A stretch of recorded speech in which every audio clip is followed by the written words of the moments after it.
we want to treat yun if possible kung bag-o pa atong i-save ang bukog mo ang gitawag og decompression. Kung very early, we can try to save the bone, and only if it's really late diha na ta mo buhat og kaning gitawag og hip replacement na surgery.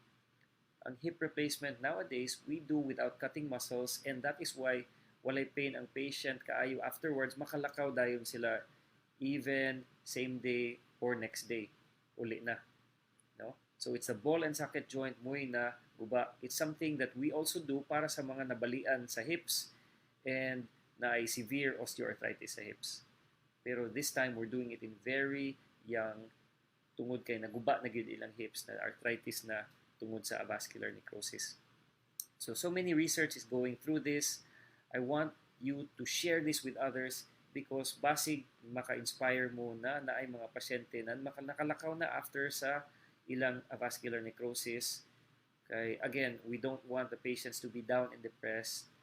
I wanted to share this sa mga AVN Warriors na group para maka-inspire sila sa uban mga pasyente para dili ma-down.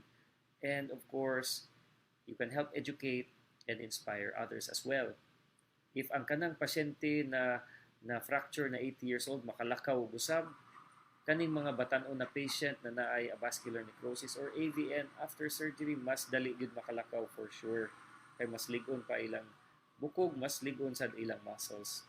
So I'm sharing this with you again. Please help patients with AVN, special ni siya na arthritis, very young patients, usually lalaki and mga babae na 30 years old na anay severe arthritis na kinahanglan na og surgery sometimes.